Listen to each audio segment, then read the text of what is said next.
Hello and welcome to our new episode of IMS Rethink Life. Welcome, welcome, welcome.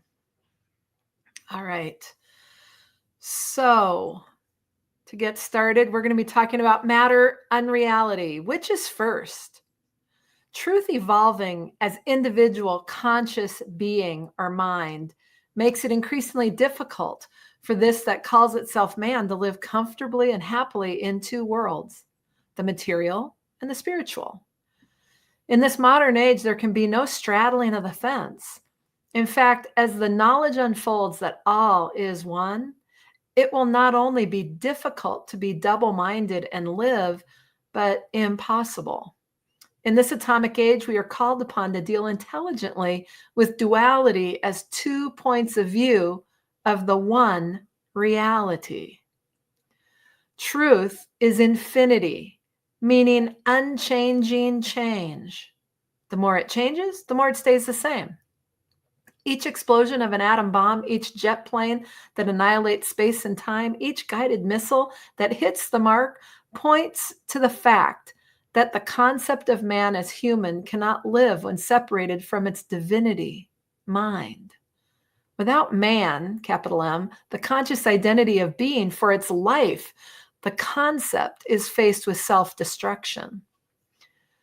Each wonder drug, each discovery of a vaccine to protect from disease, each heart massaged and life restored, each successful functioning of a new plastic heart valve or a new hip socket, the metaphysical healing of physical disease identifies the fact that humanity, self-destroying and humanity self-preserving are not two occurrences, but two ways of looking at the one infinite life. Welcome, Betty. How are you doing today? Fine. Is there anything you want to add? Anything you want to say about introducing our subject? Yeah, I was just saying that the last part of both paragraphs that you read are saying the same thing. Yep. Duality, you're dealing with duality as 2 points of view of one reality, and self-destroying and self-preserving aren't two occurrences. Right. They're one thing going on, seen however you see it. Right. So you may be on this end of the paradox or this end of the paradox, but it's the paradox. Yeah, and interestingly enough, when you put it that way, it's like this end of the paradox or this end of the paradox. Right. It's just one thing going on. Right. Exactly. And your point of view is your point of view. Mm-hmm.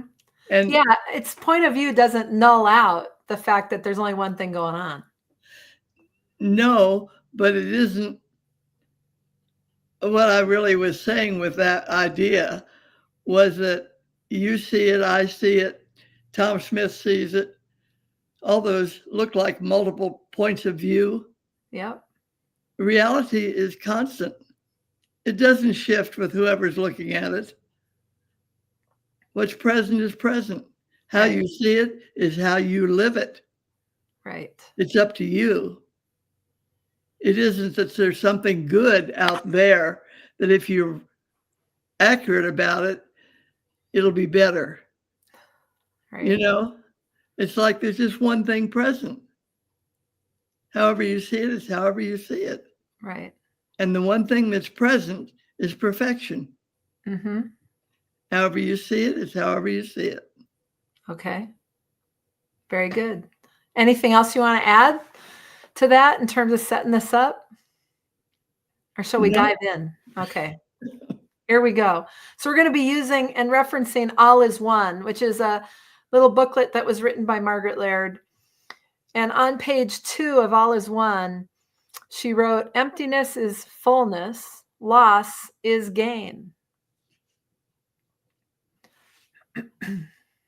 Yep.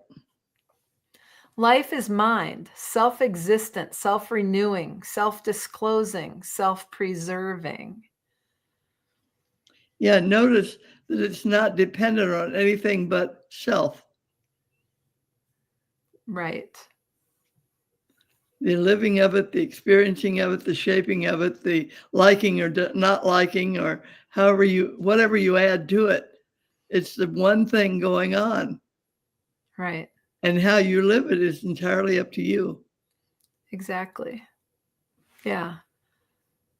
So it would then behoove us to look at how we are living it. If we have a negative reaction to something, well, why? That's just the look. That's just perception that's a point of view of the one reality. It's always a point of view. And when you're free of any preference, when you can just allow it to be, you can walk on beautifully. When you're at war with the way it looks, you've bought into the appearance of it rather than the fact. Mm-hmm. So you Right. need to stop and put a period and see, if you understand science at all, see what the fact is, and then just allow it to be. Margaret used to say, I don't know why it looks this way, but on we go. Right. Right. Right.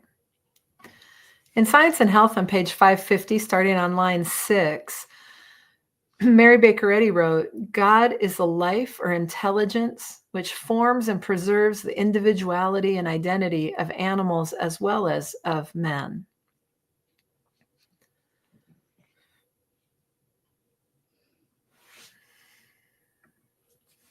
Spirit cannot become matter, nor can spirit be developed through its opposite. How can there be any opposite if all is one?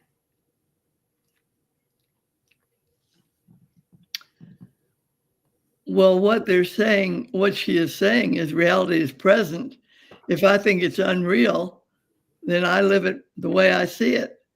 But actually, reality is all that's present. It's Right. just one thing going on. However I see it is how I'm living it. Right. So spirit cannot become matter. No, because there's no matter to become. Nor Matter can is the spirit point of be. view of spirit. Okay. All right. Yeah. All right. And if you have any questions, go ahead and put them in the comments, and we will bring them into the conversation. So feel free to participate as well. Okay. And on Mind is the Athlete in your book on page 190, you wrote, not informed by the facts, reality, not informed by the facts of reality. Listening is given by the paradox world of language. You didn't like the way I typed that, huh? I did not catch that. So, not informed by the facts of reality, listening is given by the paradox world of language. What do you Yep. mean by that? Listening is given by the paradox. Well, our listening is our take. The way I see it is my listening. Yeah, okay. All right. I could get that. So the way I see it, no matter what way I see it, only hints at the facts. Because no matter how I see it, it's going to be in the paradox. Well, what I'm saying with my sentence there is that reality is present. Yes. I may or may not see it accurately, but I will live it the way I see it. Okay. And then if I grumble about it, I may think through it again and live it differently. Right. Or I may just grumble about it and move on. Okay. All right. So I could just grumble my way through life. Either way, it's up to me. And it will make no difference except for my experience of living. Yep. Which will be grumbling. All right. Okay. So we do have a comment, which is a question. Have you guys ever come across Jane Roberts' Seth material? If so, what are your thoughts about it? Is that like Seth Speaks, that stuff? Yeah, I haven't thought about that for years. So I don't have enough recall of what it's about. to comment on that question. Okay, very good. Okay. Now, in All Is One on page 2, Margaret Laird wrote, humanity self-destroying and humanity self-preserving are not two occurrences. They are two ways of looking at the one infinite life. Yep. So self-destroying and self-preserving are not two occurrences. And that's what we said at the very beginning of the conversation. That's right. So no matter what it looks like, whether it looks like self-destroying or self-preserving, those are just 2 points of view Of one reality. Reality present. Yeah. Whether you like it one way or the other or not is immaterial. No, you're just shaping up the way you're going to live it. So let me ask you this. So in certain situations and in the reality of kind of some of what we're seeing, at least here in the United States, and I don't know, but so you have people who don't like the way it looks right now. At least you have some people that do not like the way it looks right now. And so they are organizing and protesting and all of that. What would you say about that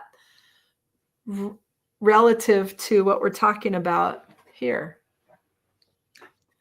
I would just say that whatever is occurring instead of liking it or not liking it. So you'll find yourself either in that protest pool or not. And either way, it's what you're called to do, or it's what is out there, but then be present to, it's only one infinite presence going on here. How do you reconcile that? I'm just curious. I don't reconcile it, but I know that all is infinite mind. Uh-huh. And this is the way it looks right now. Oh, okay. I don't have infinite mind and something that isn't infinite mind. Right. So this is the way it looks. Okay, good. Let's get down to that protest. On we go. It's like, that's the way it looks. There's one thing going on, and this is the way it looks. Interesting. So I'm going to go participate. So I'm going to go participate. Okay. Right? Like that would be fine too, yeah?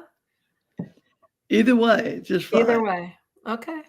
What's going on is the only thing that can go on at this very moment, given this circumstances. Yep. So you allow it to be and you keep moving on. I don't find it helpful to argue with the way it looks. Right. I find it helpful to recognize that reality is present. Oh, and this is the way it looks? Okay, on we go. Right.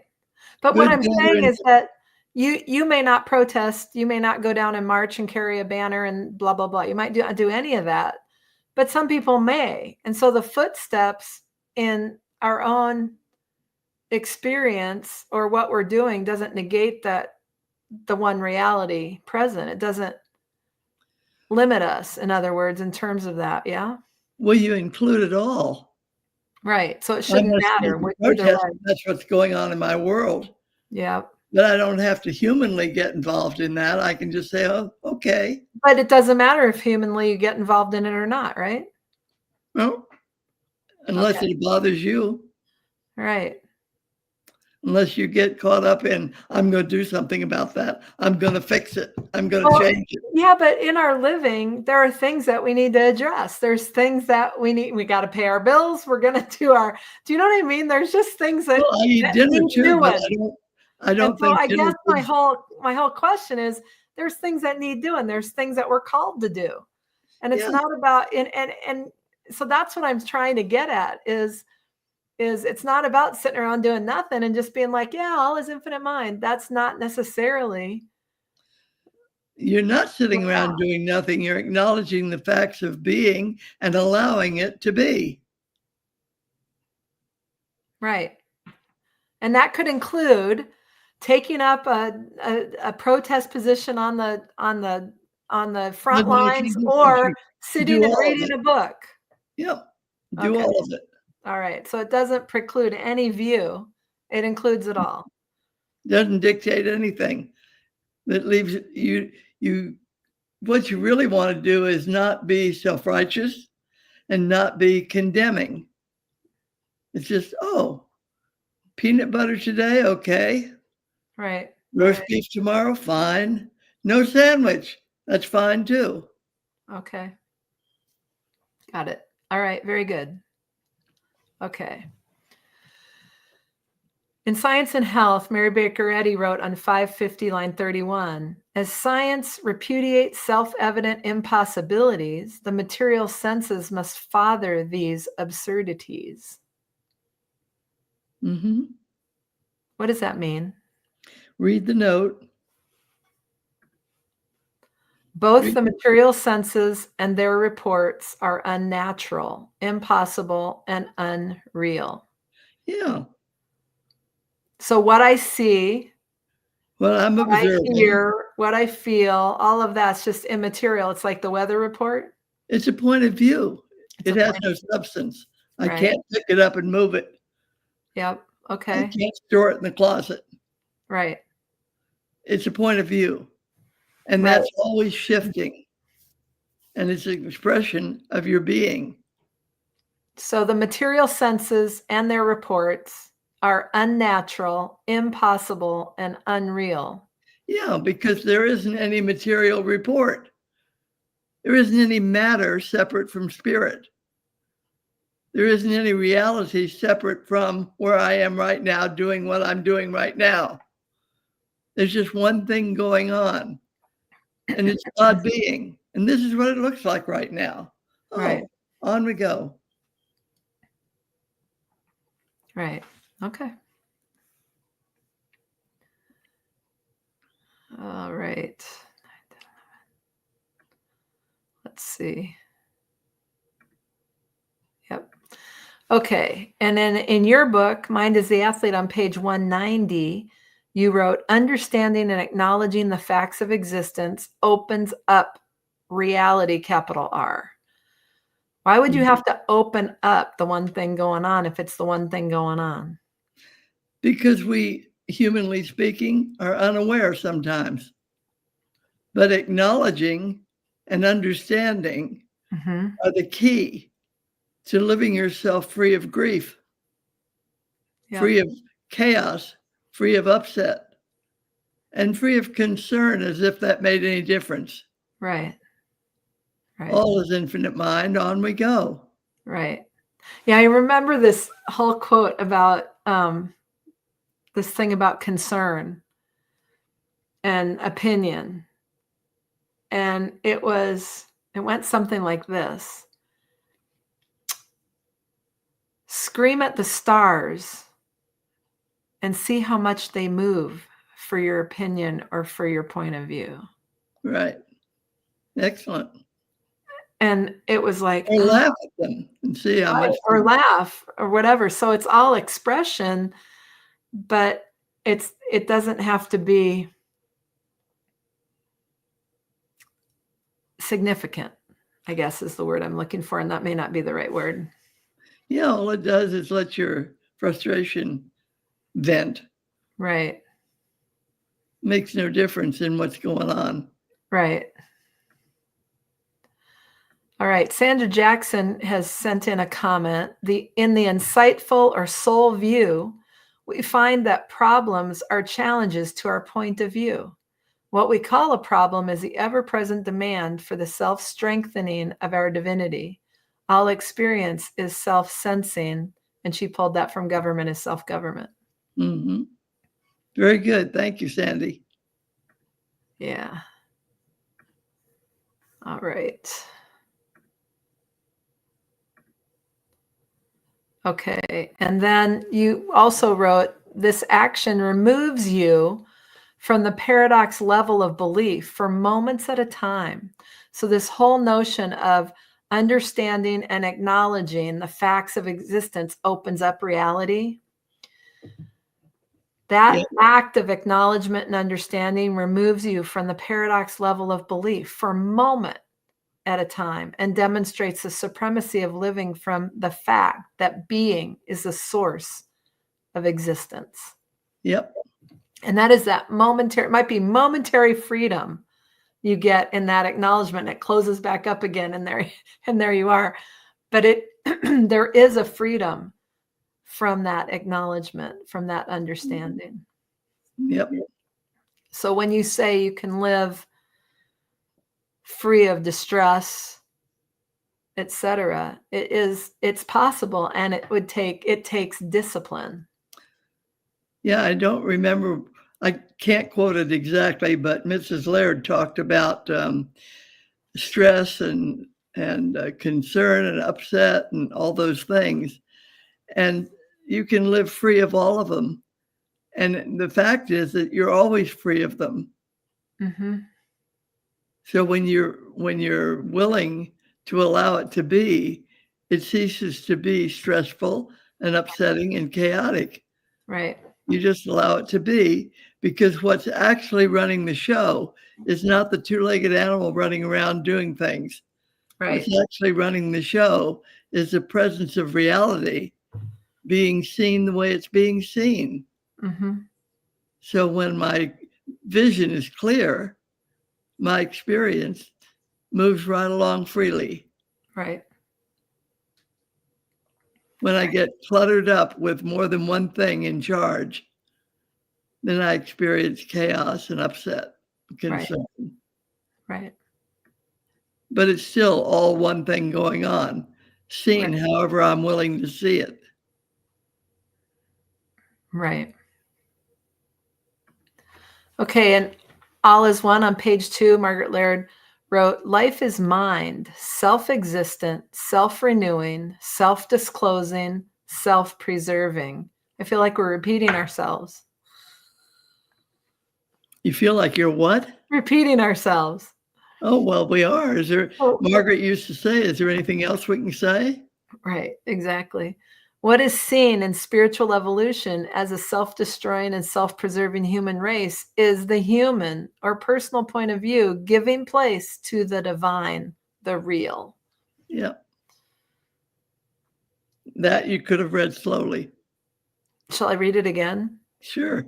What is seen in spiritual evolution as a self-destroying and self-preserving human race is the human or personal point of view, giving place to the divine, the real. Yeah. Yep. As we acknowledge and understand, have our understanding and acknowledge, that's exactly what's happening. Yep. You acknowledge the facts.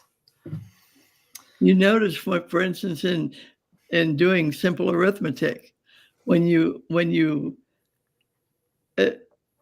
adhere to the principles of the rules of arithmetic, and you get that 2 and 2 is 4, and there's an understanding of that, you don't fuss with it at all. Right. You allow it to be 4, and on you go. Right. Well, I liked it better when it was 5.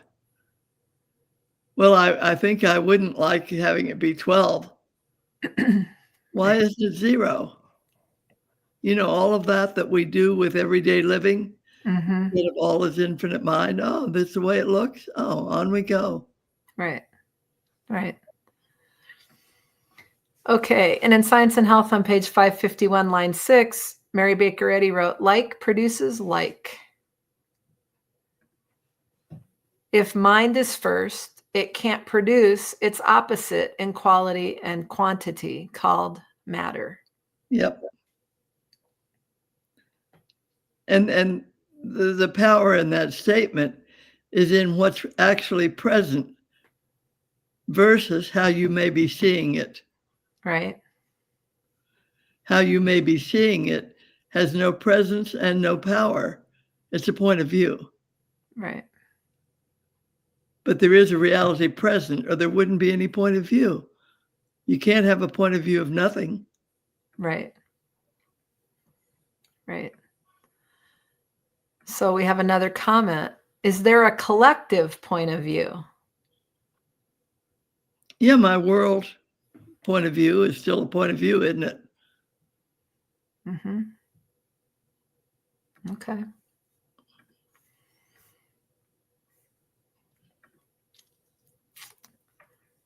So reality is what's present. And this is what you said in Mind is the Athlete on page 134. Reality is what's present. Always, no matter what we think about what's present or what we see, hear, feel, taste, and touch, or our point of view on it, reality is what's present.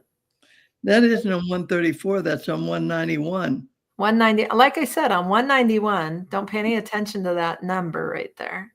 On 191, Betty wrote, reality is what's present. So you can't believe what you see. It's a perfect example right here.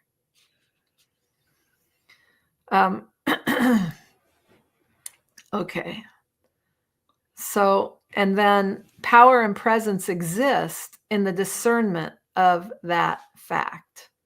Yeah, the fact that reality is what's present. Right. Yeah. So power and presence exist in the discernment, and that's the understanding and acknowledgement of that fact that reality, the one reality, is all there is.